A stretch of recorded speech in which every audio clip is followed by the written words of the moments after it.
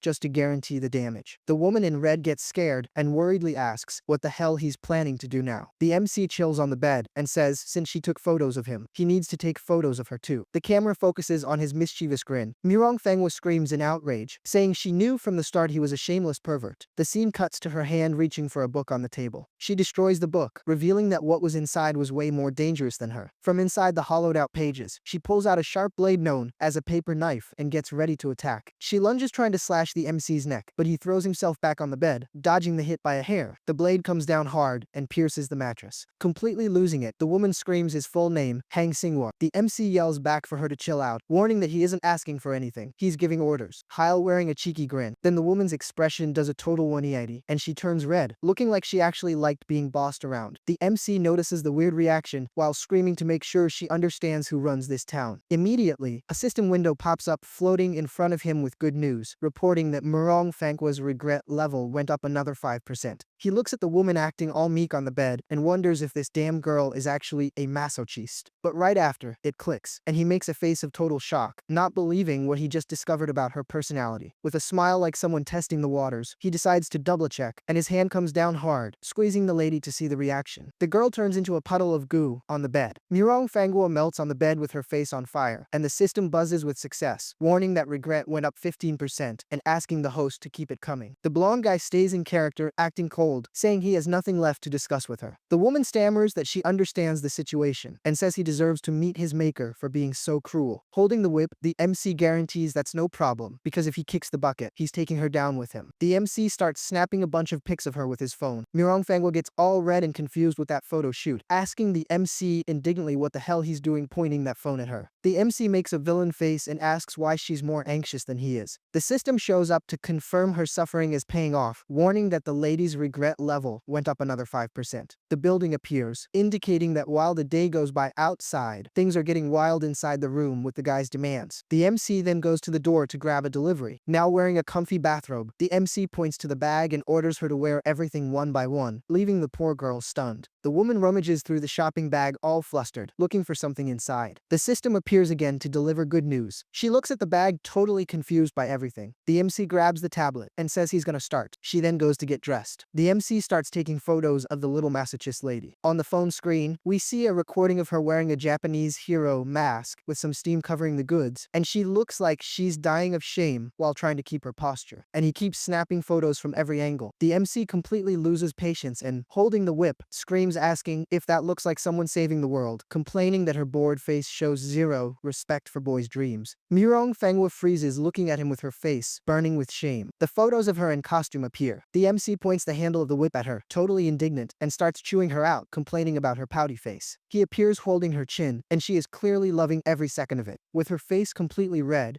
Fangwa looks at him, shyly asking if he's really gonna use the whip, and maybe she doesn't think the idea is that bad after all. The system doesn't waste time and pops up on the screen to warn that the humiliation is working, showing the lady's regret level just jumped 10% in one go. Now dressed in a tight white and red hero suit, she poses awkwardly with her hand on her hip and asks the MC with a whiny voice if she's forced to wear every single costume in that bag. The MC makes a face like a total maniac, tongue hanging out and eyes shining, screaming that this is way too lewd. The woman curls up covering her body, thinking this guy is a total weirdo and his mind is absolutely twisted to like this stuff. The golden system window appears again to tally up the emotional profit, informing that her regret went up another 5%. Suddenly, he goes back back to being calm and all smiles holding the tablet, saying he took enough photos and declares the blackmail issue is resolved. He smiles and says it's all good. He casually comments that there are a lot of new photos on there, deciding he's too lazy to transfer the files, so he says he's taking the tablet, but promises to pay for it. The blonde guy makes an absurd offer of $500,000, since the device is secondhand, while the woman thinks in shock that this amount is more than her entire salary. In the room, the MC says they are now even, while putting his robe back on, and the woman stays on the floor in a provocative pose. But he finishes the sentence saying he still hasn't settled the score with her boss. The woman, trying to defend her turf, warns him that he's no match for Mr. Zhang, but the MC gives a mocking smile and fires back. Oh really? We'll see who's really capable when the time comes, showing zero fear of the mysterious big boss. Fangwa stays silent, thinking her master never fights unprepared, and if she fails, he definitely has a plan B up his sleeve. But right after, she gets genuinely worried, asking herself what the boss will do to her now that her identity is blown, since he doesn't tolerate failure. The MC cuts off her thoughts and says, "So if you already knew, you were gonna spill the beans anyway if I interrogated you," catching her in her own logic. The MC tells her to chill and that he hopes to see her again. The system shows up again to boost the MC's ego, and the woman turns to leave, but he leaves a final message, telling her to go back and give Mr. Zhang a message from him. The MC says, "I, Hang Xingwang, am ready for whatever comes my way," throwing down the gauntlet to the boss without hesitating for a second. The girl says it won't be that easy, and she leaves and closes the door. The spy passes by the MC's assistant. The two cross paths, leaving a weird vibe in the air. From inside, we hear someone knock and call for the assistant, Jia Wen. "We're being watched. Let's talk inside." The woman replies with an okay and knocks on the door. The MC then meets up with the girl. She wonders what happened while she was out. The scene ends with the room in silence, as if nothing had happened there. After a while, the MC calculates there's a 90% chance this Mr. Zhang is Zhang Li, that famous guy for smuggling national treasures. Fixing himself up in front of the mirror, he concludes it's no wonder the crazy dude gets everything he wants using dirty tricks. The lady walks up and comments that he's looking good lately, suspiciously asking if he got plastic surgery because his nose looks thinner. The blonde guy just puts his hand on her head, and she complains saying she's older and she's the one who should be doing that. He lets go of her hand and keeps teasing, calling the lady's sister Gao Wen, ironically commenting he almost forgot she's older. His face lights up messing with the girl, and he calls her kitten. Zhao Wen's face burns red with anger, screaming indignantly how dare he call her kitten like that, and the system says he's playing with fire. The MC doesn't even care about her freaking out and coldly reaffirms that she is just an adorable kitten. He turns his back, leaving the room, and says it's time to go, telling her to hurry up because the car is already waiting for them downstairs. He just smiles and agrees. The scene changes, showing the facade of a luxury hotel while their car pulls up to the main entrance. Cars appear arriving at the event, and soon they start parking in front of the building. The two step out of the vehicle, oozing elegance. On the sidewalk, the MC in an impeccable suit and Jia Wen in a provocative outfit that grabs attention. The event is full of fancy people. The MC and his partner enjoy some wine while looking around. Walking through the crowd with his partner, the MC focuses his gaze on a specific spot, and the bubble confirms that man over there is Zhang Li. We see this Zhang Li standing out, holding a glass of wine with a smug smile, and the guy is so comfortable he went to the event wearing a purple bathrobe in the middle of everyone. The MC tells his assistant not to stare too hard at the target, saying he's dying to let the guy catch these hands. The MC stays chill sipping his wine, while saying he's absolutely loving all of this. The lady says she's totally impressed with him. The vibe in the hall is pure elegance mixed with tension while they make a toast. At that moment, the target appears chatting, while the MC and the lady watch everything. The man in the bathrobe widens his eyes, noticing the two of them, realizing the night just got way more interesting than he planned. Flashback a bit, and with a vein popping on his forehead, Zhang Li stares at the camera and asks, all irritated, what the hell is that ridiculous outfit she's wearing? Gao Wen, already dressed in the cosplay suit, explains she got dominated by Hang Xingwang and he took some compromising photos, but she mentions that luckily, after some negotiating, the MC agreed to delete the file. Shocked, he can't believe the blonde guy actually beat her in a fight, remembering she's simply one of the top 3 fighters under his command. Swallowing her pride, the woman admits she did lose the fight, and adds that the MC also asked her to deliver a message straight to the boss. She repeats the message, saying Hang Xingwang wanted him to know he's gonna settle the score with Mr. Zhang personally. The man in the purple robe throws his head back and starts laughing like a maniac. His smile turns into a creepy expression, stating he'll be waiting for the kid to come collect that debt. Back at the party, the guy who was with the weirdo excuses himself, saying he saw someone he knows and needs to go say hi. The MC walks up to the man in the robe, who comments suspiciously that the kid looks kinda unfamiliar and he's never seen him at these auctions before, introducing himself right after as Zhang Li and saying he loves making new friends. Zhang Li brags that he's very well known in that social circle and offers help, saying if the MC needs anything, he should feel free to reach out. The blonde guy keeps it 100 right to his face, saying Mr. Zhang sent people to threaten him that afternoon, and now he's pretending he doesn't know him. him. A golden system window pops up on the screen narrating the tense moment, warning that the host confronted the big boss directly. The system says there's no way it can't reward that attitude and releases 500 points. But the MC thinks indignantly only 500 points. Are you serious? The crazy guy says he doesn't know what the MC is talking about, and Zhongli tries to hide his hatred with a totally forced smile, stammering that there must be some misunderstanding. A stat sheet appears on the screen showing the MC, confirming the name Hang Xingguang, age 24 pisses, and height 1 meter and 17, plus strength and intelligence stats. The two comment on the weirdo's fakeness. While he's seething with rage, Zhongli cracks a smile, promising himself that tomorrow he'll see exactly how the kid plans to go toe-to-toe with him. Then, the villain appears on the phone with a serious expression, asking if the contact on the other end finished investigating this Hang Xingguang guy's entire past yet. The henchman on the other side confirms everything is ready and reveals the MC has a live streaming company and a decent reputation, making Zhongli mock him, saying the guy has no money and still dares to challenge him. Laughing away with a sandwich in his hand, Zhongli comments on the phone that this whole situation makes him even more curious. The hotel's luxurious interior appears. The assistant takes a deep breath and admits her heart was in her throat since she didn't expect Zhang Li to come talk to them so boldly, and for the MC to say that. The MC replies peacefully that he didn't even think about it that much. The girl lets out an indignant what, seeing that he doesn't even care. The blonde guy keeps his composure and tells her to relax, guaranteeing that, despite the jokes, he knows exactly what he's doing and has everything under control. As they walk down the hallway together, the woman in the red dress wonders mentally where all that confidence comes from, remembering the boss said the kid doesn't have anyone powerful backing him up. Her hand appears leaning against the wall, with a slightly flushed face. Manhwa thinks vengefully that she just has to wait for him to lose to the boss tomorrow, promising herself she'll get revenge twofold for everything she went through at his hands. The sun rises, lighting up the day, marking the start of the long-awaited auction day, where things are about to get real. Inside the hall, several guests are kissing up to the villain. Manhwa approaches the boss complaining about Hang Xingguang's audacity to talk back to his face, and suggests spiking the kid's drink later to make him embarrass himself. Zhang Li refuses the idea and says he doesn't need that, and that this time he's gonna defeat the MC in front of everyone to prove he doesn't need dirty tricks to get what he wants. Out of nowhere, the MC's voice pops up behind them asking what exactly he wants to prove. The villain duo turns around startled, making that gasp sound, and Zhang Li asks, indignant, where the hell the kid came from. The blonde guy asks if they have a problem, seeing as the only obvious option is that he walked up calmly from the side. He shifts his gaze to the woman in red and asks if she delivered the message to the boss. Manhwa scowls with a look of pure hatred and guarantees Hang Xingguang that today he's gonna lose big time. The weirdo raises his hand asking for calm and warns Manhwa to watch her tone so she doesn't get too worked up. Zhang Li interrupts the moment with his usual fake smile, noting it's Mr. Hang's first time at the auction and wishing him a good experience. The MC cracks a smile and replies there's no need to worry. On stage, the hostess thanks everyone for attending the beautiful mountains and rivers themed auction, announcing that 60% of the proceeds will be used as a charity fund to help poor children around the world. The woman comments that she's seeing many old friends again today. The hostess continues her speech with excitement, announcing that after introducing the new and old friends, their auction will begin. She introduces a stunning lady rocking a hat. The woman on stage extends her hand to introduce someone else, saying they're also welcoming a fresh face today. And a super gorgeous woman appears, with the caption introducing her as Yumi Fujita, coming straight from Japan. Sitting at the table in his purple suit, Zhang Li asks if the MC is the young master of the rich Hang family from Shanghai, adding that there doesn't seem to be any young master with that name in said Hang family. The hostess gets curious and asks about the MC. The MC keeps his cool and replies with a chill smile, saying he can't think of any other Hang who can handle this occasion besides himself. The scene shows the crowd's shocked and tense reaction. The MC whispers to Gwyn, guaranteeing he already took care of Edward and Fujita, that the other two only have 700 million in total, and that he's definitely gonna win this round today. Meanwhile, the hostess keeps yapping about the event. The villains comment excitedly that it's about to start. The hostess announces the first item, explaining it's a jade gem with a starting bid of 800,000 yuan, and asking guests to place their bids right now. That Katerina girl turns to the lady sitting next to her and asks if she liked it. The white-haired girl looks confused by the interaction, not really getting what's going on. The caption introduces the blonde as Katerina from Country R, and the MC compliments her, saying that jade pendant really matches the girl's vibe today. At that moment, the MC shouts at offering 3 million all at once. Gwyn grabs his arm in desperation and tells him to put his hand down, nervously reminding him their target is a national treasure and questioning what the hell he's doing. The MC says if it's a pretty cultural relic, they gotta grab it, cause if he doesn't spend money like a maniac, how's he gonna make more? The pink-haired girl gets totally embarrassed, stuttering that it's way too expensive for her to accept. The MC cracks a smile and replies with total affection that she absolutely deserves it. The hammer hits the table hard, sealing the item's fate, while the auctioneer announces it was sold for 3 million and asks if there's any higher bid before closing the deal for good. Some people comment that he's kind of impulsive. The villain is shocked that he actually has money. The bid is then accepted. The MC raises his hand, getting everyone's attention in the packed hall, and asks if they can deliver the product right now. She says yes, and that she'll deliver the jewelry right away. The lady then heads in their direction, holding the $1 million jewelry.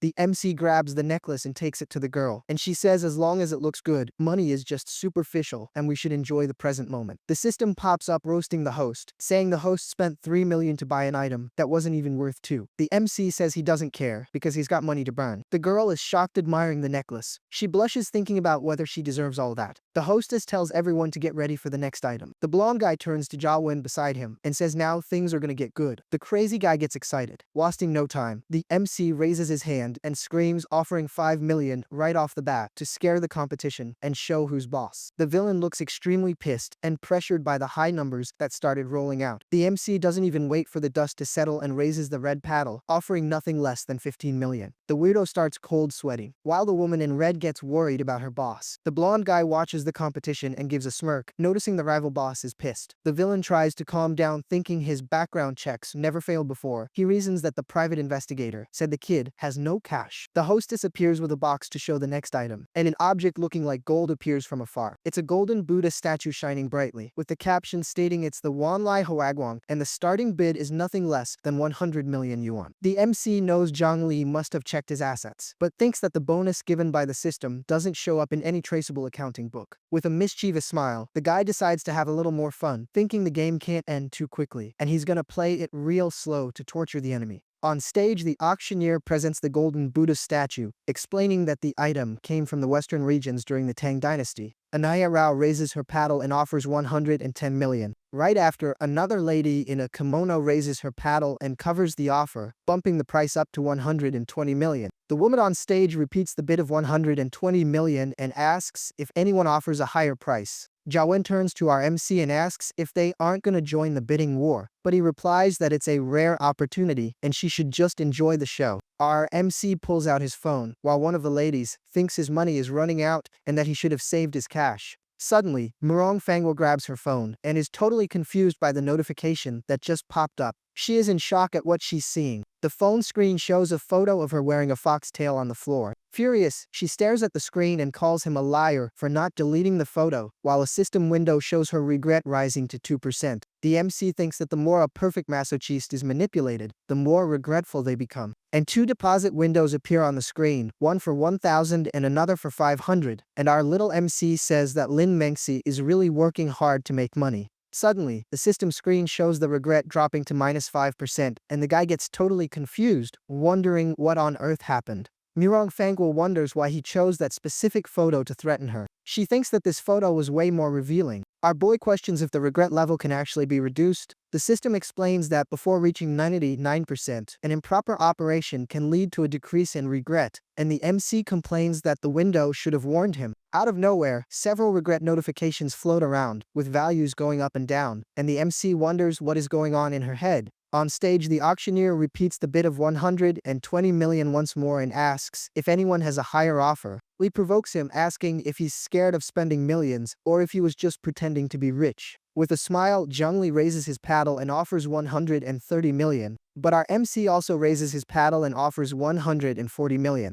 Irritated, the guy thinks how dare Hang challenge him. At that moment, a system window pops up praising the host's unrestrained spending. The system says the buffs are maxed out and releases a reward of 1 million, telling him to keep going. Slamming the gavel down hard, the auctioneer announces 140 million. Standing at the podium, Lu Zhez remains silent, waiting for new bids. Repeating the value, she announces 140 million and asks if anyone else is going to place a bid. Lamenting the lost opportunity, a man decides to simply admit defeat. But, crying, he raises his paddle and offers 150 million. Smiling, our MC admits he's been outbid. With a crazy look in his eyes, Zhang warns that he is just a kid and that most of the people there are his people. Turning to Manhwa, he changes his mind and orders her to give the drug to the guy. Blushing, she thinks she should have lifted her legs higher in the photo, but soon realizes that the MC knows nothing and is definitely going to lose to the boss. Still thinking, she admits the tying technique is good, but the choice of photo was terrible.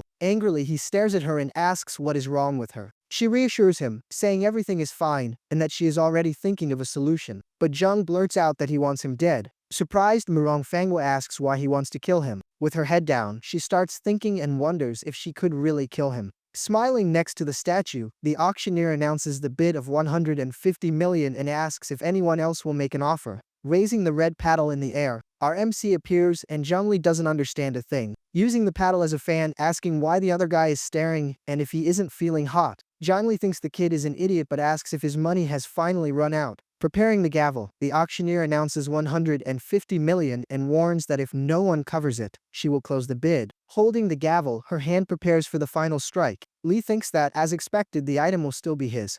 And RMC cracks a smile, but he raises his paddle again, surprises everyone, and shouts 300 million. Pointing at the guy, Zheng freaks out and shouts that he doesn't believe the offer, demanding a verification of his capital. Sitting calmly, the MC asks what business he has with the fact that he is bidding. He stares him down, accuses the guy of messing up the event and wants to know who he is. Sweeting Zhangli frowns, but the auctioneer intervenes and warns that this is impossible, as the auction house never does this type of check. But he retorts that refusing to verify means they have something to hide. Keeping his cool, the MC tells Mr. Zhang to make the bid of 300 million first before starting to question him. Furious, Zhang thinks how dare nobody with no family backing provoke him, and keeps staring at our boy. The MC taunts him, asking what he's thinking about, and warns that if he doesn't bid soon, the auctioneer will drop the gavel. Zhang Li calculates that the Buddha head is worth 500 million, so 300 would still be a profit. Standing up, Zhang raises the paddle and shouts, offering 301 million. With a smile, Lu Zhezi extends her arm and announces the bid of 301 million. But, interrupting the count, Zhang Li says he already raised the price, and now it's time to check that kid's credentials.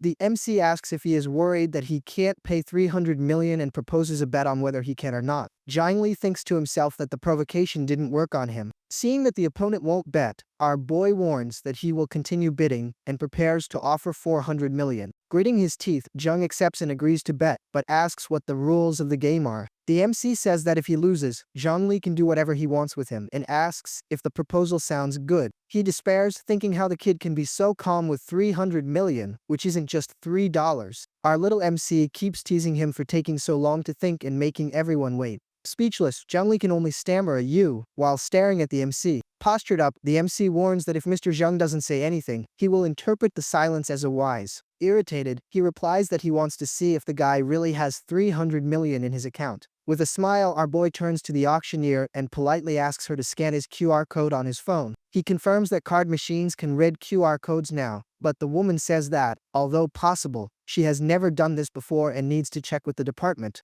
Zhangli laughs, asking if he's going to blame the Alipay limit when the code doesn't work. Our boy tells him not to use his own common sense to judge others and accuses him of being close-minded, and maintains his calm. On the phone, the auctioneer confirms she understood the instructions. With a smile, she turns around and guarantees that the department will take care of Mr. Hang's money and that the 300 million will be managed correctly by them. And she walks towards him, and the MC waits patiently. Turning to her, he simply says, "Scan it." The card machine approaches the phone, and a beep sound confirms the code reading. And a giant message appears, confirming the receipt of 300 million, leaving Zhang Li shocked. The guests drop their jaws and their eyes go wide. Zhang gets so upset he grabs the machine, asking himself how this is possible. Holding the machine, he refuses to believe the guy paid 300 million just like that out of nowhere, and accuses this Hang guy of being a front for her. Arms crossed, the MSC says Zhang knows very well he's just making excuses and that he lost the bet. The auctioneer orders Zhang to return the machine, or she will have to kick him out of there. Turning to the lady, Zhang Li shouts that he ordered an investigation, and it's impossible for that guy to have 300 million. But she retorts that the fact is the money has already been entrusted to the auction house in front of everyone. And she keeps looking at him. Clenching his fist, he shouts that it's no use for her to say that, because who guarantees the two aren't in on it together? The woman says he disrupted the order of the event, and that they turned a blind eye in the past because they had no proof. She grabs a set of brass knuckles, and disappears quickly from in front of him. The auctioneer announces that the other party won the bet, and now it is his turn to keep the promise. Lu Jezi says it seems the high class he runs with isn't so high after all, otherwise he would have recognized her. Irritated, she asks if no one ever told him who she really is, and she gets absolutely livid with him. In the audience, Anaya Rao recognizes the titanium knuckles and identifies the auctioneer as the goddess of the auction world. Pointing, she repeats, shocked, that the auctioneer is the goddess of the auction world, Lu Jez. Suspicious, Zhang questions her identity, remembering that the real Lu Jez retired a long time ago. With a deadly stare, the woman faces the man with pure rage. She prepares to beat the living daylights out of him. Jumping, she goes at him and he retreats in fear. She lands a punch right on Zhang Li's face. He flies far away with the punch. Standing still, the woman says that now they can continue the auction. She turns to the security guards and orders them to drag that trash out and throw them at the door, and the men respond. Eyes. Lu Jez walks back to the stage. Raising the gavel, she asks if there is any higher bid in the audience. Total silence takes over the hall. With a final strike, the gavel seals the deal. The auctioneer congratulates him on the purchase. With a smile, our little MC asks her to donate the Wanlai Huaguan to the National Museum in his name, because he isn't taking the item with him.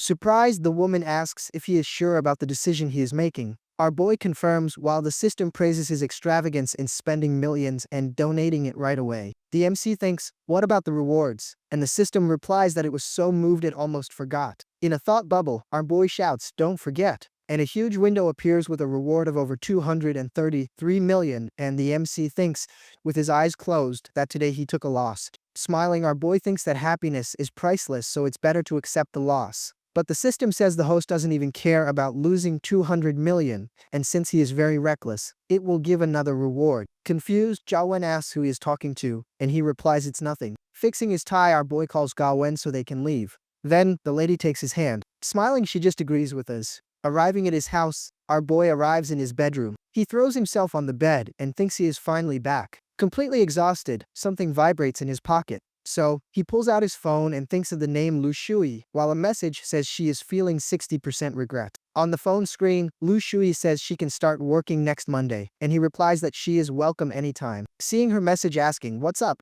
Our boy gets pensive. Not knowing what to reply, he stares at the phone screen. He thinks, why doesn't she reply to messages properly? Suddenly, 2 knocks on the bedroom door interrupt him. Suddenly, a maid enters bringing a glass of water and says it's ready. Surprised, our boy recognizes the woman as Mirong Fanghua and asks how she can be there. Quickly, the glass of water falls. Mirong Fanghua pulls out her fan, ready to attack, pressing the fan against our boy's neck, asking what he thinks she is, but he is totally confused, understanding nothing. She shouts that he ruined her boss and made her lose her job. Our boy explains that yesterday she disappeared so fast he couldn't find her, so he had to go home first. Irritated, she warns that if he doesn't solve her unemployment problem, she will end him right there. Calmly, our boy says that the maid outfit suits her, and by coincidence his mansion needs a housekeeper to take care of daily needs. She speaks up, asking if he dares to turn her into a maid, while her regret level rises by 5%. Our boy asks if she feels wronged, and warns that if she hadn't abandoned the dark path to join him, she wouldn't even be fit to be the maid. Screaming, Murong threatens to kill him for real, and her regret increases another 5%. With a serious look, he asks if it is appropriate or not and demands an answer in 3 seconds. Completely awkward, she can only say, while remaining silent. Smiling, he assumes she doesn't have much experience as a maid and proposes a 3-month internship with room and board, but no salary, asking if she accepts.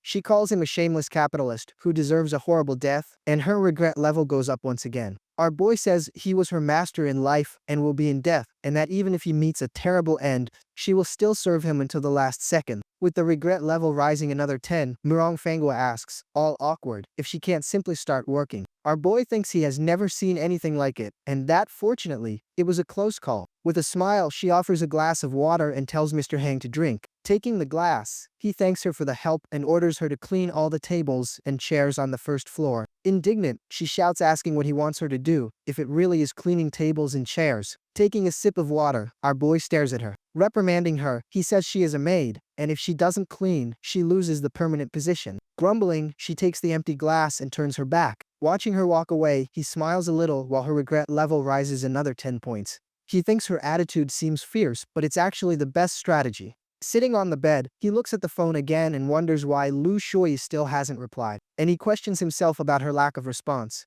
Without understanding, he stares at the phone and wonders if she's really going to ghost him. Then, he throws the phone on the nightstand and decides that it isn't going anywhere. Showing a somewhat suspicious building, we see a dark room. Someone starts to wake up slowly. Slowly, Lushoi's eyes open. Seeing her hands tied, she despairs and wonders where she is. The girl panics upon realizing she has been kidnapped. Suddenly, the door opens and a man in a suit appears. With a sinister smile, the man calls out to Shui. Sitting on the bed, she recognizes him as Liang Qiao and realizes he was the one who kidnapped her. He asks how she slept but realizes she is gagged and can't answer. Sitting on the bed, he pulls her closer and says they need to talk about something, grabbing her thigh. He reminds her he spent a lot of money on her and that she also took a good chunk of cash from the company. Staring at her, he says he feels like he wasted time training her, so he wants her to pay him back. Liang Qiao asks if she won't stay with him, and she shakes her head no, terrified. Surprised, he questions if she disagrees. In her thoughts, the girl screams for him to take off the gag so she can speak. Then he undoes his tie. Unbuttoning his shirt, he says that's fine, but she's gonna have to let him get something out of this.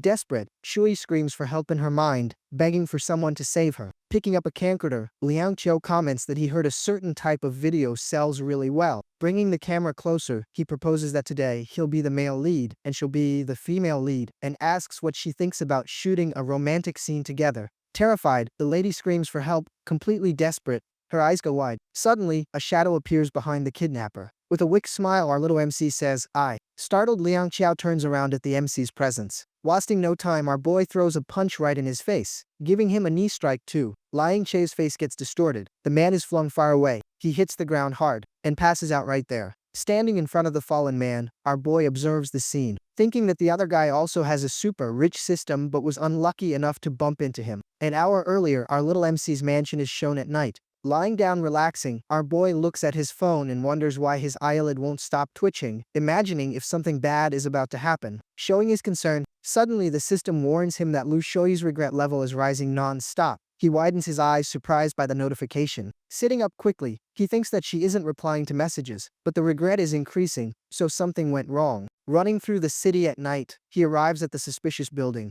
Back to the present, his eyes focus on the fallen kidnapper. Stepping on the man, our MC tells him to cut the act because he knows he's awake. His eyes close for an instant, calculating the situation. Injured, Liang Qiao wonders how he knew he was there. Our little MC stares at him, but the man gets even more confused. Crouching beside the kidnapper, our MC asks if he is wondering how he knew his location. With a smile, he explains it isn't hard to investigate him, he just had to ask someone, and Liang Qiao tries to justify himself, saying it was all a misunderstanding. Our boy gets even angrier. With a gloomy face, he warns that Lu Shui agreed to sign with his company, and questions if he asked for permission before touching his people. Gag Shui turns all red hearing the phrase, "my people." At that, her regret level goes up another 5%. Our little MC warns that he already called the police on the way there, and the kidnapper panics. With a cold look, our boy frowns. Crouching down, he smiles and tells the man he can explain everything to the police. Taking the gag off Shui, he apologizes for the delay, while the kidnapper stands up. His gaze focuses on her. While he unties her, the girl screams for him to watch out. Desperate, Liang Qiao grabs an ashtray and charges at the MC, shouting that if he's going to jail, he's taking someone with him. With a quick move, our MC grabs the man's arm, stopping the attack. He blocks the blow. Right after, he unleashes a strong kick to the kidnapper's stomach. Thrown back, our boy asks if the guy is trying to plot against him, telling him to know his place. Reassuring Shui, he tells her not to worry, because he won't hurt her. A system notification congratulates him, informing that Lu Shui's regret level reached 99%. Hugging him, she cries and says our boy barely made it in time. Calming her down, our MC asks her not to push herself and guarantees he is there and the police will arrive soon. He walks toward the entrance. In a hallway, the system warns him that it detected the presence of other versions of the super-rich system. Nearby, hugging Shui, he thinks that he had already met Liang Qiao before, but the system didn't notify him and wonders why the alert went off today. He reflects that now he knows there is more than one system in this world, and if Liang Qiao has one, others might too. A short time later, outside, the police take the kidnapper away in handcuffs while our little MC and Shui watch. The scene shows the place where the kidnapper was taken. Soon, a notification from Liang Qiao's system warns that the time limit was exceeded and his points are being deducted as punishment. Desperate behind bars, he screams to let him go because he needs to get out to pick up girls. Two cops comment that the man seems to have mental issues, and one of them suggests calling a psychiatric hospital. Back at our MC's mansion, the taxi approaches the entrance, and our little MC opens the door. Getting out of the car, our boy carries Lu Shui, who is sleeping in his arms. He walks toward the main door of the mansion and rings the doorbell. Opening the door, the maid stares at him and starts demanding to know where he went so late. Suspicious upon seeing the girl, she asks who that woman is. With Shui in his arms, our MC explains that she is the new employee who will be joining his streaming company next week. Irritated, the maid replies that it's a pretty peculiar hobby, bringing someone home to train them before they even start working. Countering the accusation, our boy explains that she's talking nonsense since Shui was almost attacked by her former boss, but he arrived in time to save her. Fangua asks if he's insinuating that her head is full of nonsense. Revealing his stats, the system panel shows our MC's progress, with Lu Shui and Gao Yuan at 99%, and the strategy with Lin Mengsai already completed. Sitting in an armchair, he thinks that the progress with Shui earned him 5 points, and since a battle against other system users is inevitable, he needs to decide how to use them. Having made up his mind, he orders the system to put all the newly acquired points into his intelligence attribute. Quickly, the system allocates his points, increasing his world knowledge, mastery of survival skills, and interpersonal perception by 5% each. But the system notifies him of a new special mission. For having surpassed 50 points in all attributes, he has 10 days to win over the movie queen, Su Bingking, and earn 1 billion yuan, plus 15 more points. But if he fails, he'll lose points in everything. Worried, our boy remembers that the actress is famous for hating men even more than cockroaches, and between the two, she would definitely choose the bugs. And she is shown declaring that she only acts with men for money and would never choose one, and asks not to be contacted outside of work. Right after, her profile confirms that her favorability level with men is negative 100%, while her regret is at 0, highlighting her huge success and fortune. Desperate, our MC complains to the system, saying he doesn't even know the woman and doesn't want to force himself on her. But he soon thinks about the 15 reward points and the money. Hyped up, he motivates himself to go for it, because to win over a top-tier actress, his charm needs to be on another level. Focused on the mission, he decides to put 10 points into his charm attribute, since first impressions are everything. A short time later, the scene changes to the front of a Monday Duojin building. Inside the office, our boy introduces Lu Shui to the other streamers, welcoming her to the team. In response, the girls applaud their new coworker. Bowing, Shui thanks them for the welcome and asks for everyone's feedback in the future. Turning to Gawen, our little MC asks her to take care of Miss Lu's work schedule. Thoughtful, Gawen suggests that since Shui is very talented, they could form a new team and launch a product line based on her specialty. Satisfied with the suggestion, our boy agrees, saying that if Lu accepts the proposal, it's a done deal. He says goodbye, letting them know he has other things to do. Smiling, Shui nods, happy with the opportunity. Our MC, closing the door, peeking through the crack, he observes the situation from afar to see how things unfold. With a smile on his face, he thinks that Chu Jinuo got pretty unhappy with the news. But Jia Wen notices that Jinuo, despite being an expert, lets her emotions show and decides she needs to talk to her. Arriving in the kitchen, Jia Wen pulls Jinuo aside for a chat. Getting straight to the point, she asks if her coworker is mad because of Lu Shui's arrival. Throwing the question back, Jinuo asks if Ga Wen herself isn't angry, since the newbie provoked her several times in the past. Admitting she isn't comfortable with the situation either, but the boss must have his own reasons for hiring her. Irritated, Jinuo complains about the way Shui looked at the boss, with her eyes sparkling, as if she wanted everyone to know about her feelings for him. Trying to smooth things over, Ga Wen says they are coworkers now anyway and need to work together. Sighing, Jinuo says she needs a moment to cool off. Fast forward to the end of the day. Jinuo vents to herself, complaining that they barely finished a competition, and they already brought Shui to the team. She touches up her lipstick. She feels someone coming. It was our boy behind her, asking if she's mad. Jinuo asks how long he's been standing there. Our boy smiles and asks if she was secretly cursing him behind his back, but Jinuo, totally flustered, denies it right away. She grumbles that he knows very well why she is like this. Trying to change the subject, she warns him that she's about to start her livestream, but he tells her not to rush, as he'll wait until she finishes work. Surprised, she argues that she doesn't finish her live until 10 at night. Pinning her against the sink, he says he knows she's unhappy because of Lu Shui, but guarantees he'll wait for her. Leaning in, he asks if she wants to go viral on social media, leaving her completely embarrassed. Pulling away, he says goodbye and tells her he'll see her on the livestream. Confused, Jinuo wonders what he meant by going viral on social media. Sitting in his office, our boy plans how to cheer her up, thinking that if one trending topic isn't enough to make her happy, then 2 will be. During her live, Jinuo confirms that Lu Shui joined the company, trying to cool the situation by saying that competition drives progress. Suddenly, a super expensive gift is dropped on the screen. Right after, a shower of 500 rockets and other gifts appears on the stream, with the chat blowing up with supportive messages. Catching on to his move, Jinwoo realizes that this is how he got her trending,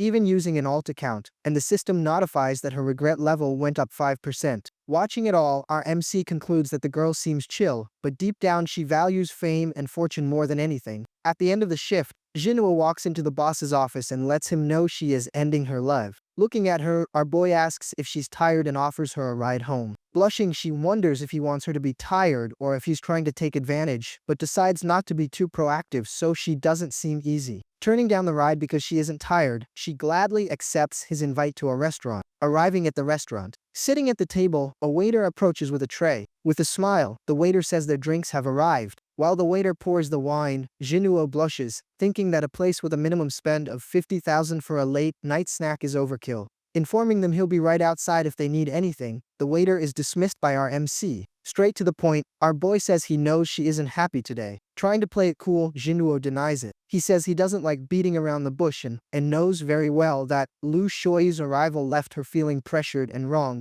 Explaining that he likes ambitious people driven by desires for money or power, he says that repressing it leads to frustration. Trying to change the subject, Jinwoo takes a sip of wine and says she's fine now. Lifting her chin, he asks if she doesn't want to be the top female streamer or even become a popular actress. Dotting the proposal, she says acting is out of the question since she's just an internet celebrity, but he cuts her off, telling her to just answer if she wants it or not. She admits she dreams about it. Our boy assures her that, as a valuable employee, she won't be left without perks. Revealing his plan, he shares that, coincidentally, he's about to start a film and television project to pave the way to win over Soo Binking, and Jinwoo's regret goes up another 5%. With a victorious smile, he celebrates, thinking that the regret has already reached 90%. Raising his glass, he says that the next day, Dojin Media will officially enter the film and television industry and will be renamed Dojin Pictures. At that, they toast, celebrating the new partnership and the promising future. Heading back to his house, handing over a tablet, the maid informs him that she compiled all the information he asked for about Soo Binking,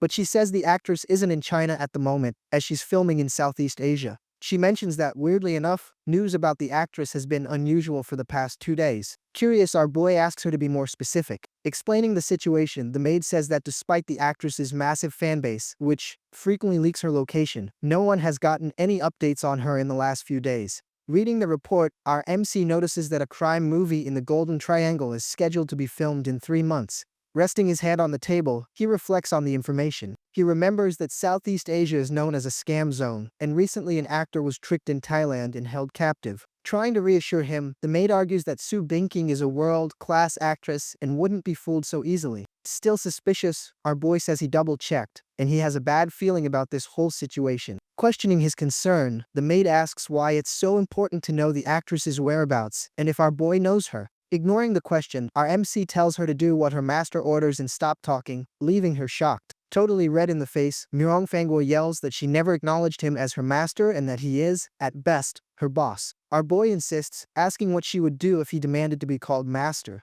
Completely stunned, she thinks to herself that she can't even scream. Standing up, he threatens her, saying he can extend her internship to 6 months, and if she isn't happy, she can just look for another job. Right after, our little MC stretches and lets her know he's tired. Pensive, he finds it weird that her regret level didn't go up, wondering if he underestimated the power of the system. Analyzing the situation, he looks for a new strategy to provoke her. With an idea in his head, he asks out loud what a maid should do when the master goes to sleep. She is still blushing. Grabbing a whip, our boy asks out loud if he needs to use it to get them to let the master take a shower. Except to his surprise, Fangwa smiles, seeming to like the idea. Suddenly annoyed, she yells, asking if he dares to whip her, and the system notifies a 2% increase in her regret level. Totally confused, our MC is left not understanding her unexpected reaction. Putting his hand on his head, he thinks it's super weird that she needs props for the system to finally work. At a luxury hotel in Southeast Asia, several women are having fun in the pool. Watching from the balcony, our boy finds the hot wind typical of the tropics, but consoles himself with the refreshing view while listening to the girls playing tag in the pool. Inside the room, Fangwa explains that Soo Binking has a scene to shoot nearby, and the room, with its 270-degree view, is perfect for monitoring the area. Praising the choice, our MC congratulates her on the nice hotel and promises to shorten her internship period when they get back. Standing by the window, he asks if that isn't the building for the entertainment company Jin Sankai Film and Television. Confirming the suspicion, our MC explains that they run a complete scam ring, ranging from jade betting to honey traps. Confident, our boy says he believes in her ability to infiltrate Jin Sankai, instructing her not to let him down and to wait for his orders when the time comes. And she simply replies that she understands. Turning around, he reveals that he expects to be lured into the Jin Sankai building. On the street, a car pulls up to the jade betting spot, dropping our boy off at the entrance. But the driver warns him, saying that since they are both Chinese, he needs to know that in Myanmar's jade markets, 11 out of 10 people are scammers, especially targeting their fellow countrymen to extort money. Thanking him for the heads up, our MC leans on the car and says the driver is a good person and will be rewarded. As the car drives off, our boy walks toward the entrance of the place. Grabbing his phone, he decides to send a little token of appreciation as a thank you to the driver. Quickly, he types in a tip of 50,000 yuan and confirms the payment. Immediately, the system rewards him with 100,000 yuan, notifying that the host was generous and righteous, moved by the encounter between compatriots. Putting his phone away, our boy finally steps into the betting establishment. He barely walks in and is already suffocated by yelling vendors offering newly arrived Burmese jade, special prices, and tips on how to appraise the precious stones. Our guy observes the chaotic and loud environment. Right in the middle of the mess, a guy in a suit is arguing at the top of his lungs, complaining that he already paid and still hasn't received his stones. The vendor says the man only paid half and that the price was 100,000, not 50. Indignant, the guy in the suit appeals to the crowd, asking if they didn't hear the deal, but no one speaks up in his favor. Realizing that everyone is in on the scam, the customer throws a fit while the vendor tells him to get lost. Demanding his money back, the guy in the suit is met with a smile from the vendor, who asks if he really thinks he's getting a refund. The vendor says the customer asked so many questions that it took up half his day, which is why he's charging a consultation fee. Completely furious, the man points and yells that it's obviously a scam. Mocking him, the vendor and his shady buddies openly admit they're trying to extort him and dare him to sue them, since he's in Myanmar territory. Showing up out of nowhere, our boy puts his hand on the man's shoulder and tells him to calm down, while the man promises to fight to the death. Turning around surprised, the guy in the suit doesn't understand the interference. Stepping up, our MC directly asks the vendor what the price of the stone is. The vendor says the price is 200,000. The man in the suit gets pissed at the vendor for blatantly raising the price right to his face. Advising the young man, the nerd suggests not wasting time arguing and simply calling the cops. Worried about the 4 eyes, our MC asks how they can guarantee the cops aren't in on it with the criminals. Agreeing to the amount, our boy asks if 200,000 is a done deal, and the vendor confirms. Smiling, our MC says he'll pick out a few more stones and settle the whole bill at once. Satisfied, the vendor tells him to pick as many as he wants. Activating his skill, our boy mentions that his stats have already surpassed the peak 40 points of normal people, and coincidentally, he gained a new knowledge point for identifying stones. Pointing at a pile of stones, he says he wants to take all of them. Pulling out his phone, our boy asks if the vendor minds him recording the screen as evidence to avoid disputes, and the vendor, feeling cocky, tells him to record away. Crossing his arms, the vendor says the total comes out to 900,000. With a smirk, he thinks the kid is way too young to understand jade betting and that he's going to teach him a lesson. Our MC tells them to cut the stone open, and the system notifies him that, for his recklessness, it will give him a subsidy of 450,000. Seeing the situation, the nerd warns him that those stones would cost 300,000 max at other stalls. Trying to step in, the 4 eyes offers to fight, saying he doesn't have much money but he's strong. But the vendor just laughs, saying having strong bones is nice, but being stupid is a problem. Ignoring the chatter, our boy orders them to cut the stone open and stop stalling. With a wave of his hand, the vendor orders the stone to be cut immediately. A giant saw is turned on to start cutting the rock. Quickly, the rock is sliced open, and the faces of our boy and the vendor are shown side by side, with expressions of confidence and malice. The moment the stone opens, the appraiser shouts that it's a glassy type, with pure color, almost an imperial green. Without understanding a thing, the vendor turns his head, unable to believe what he's seeing. Still analyzing, the expert continues the description, saying the piece is high-quality ice-like, with a glassy appearance and a rich, vibrant green color. With a smile, our boy says that now he's going to be powerful, and this jade is worth billions.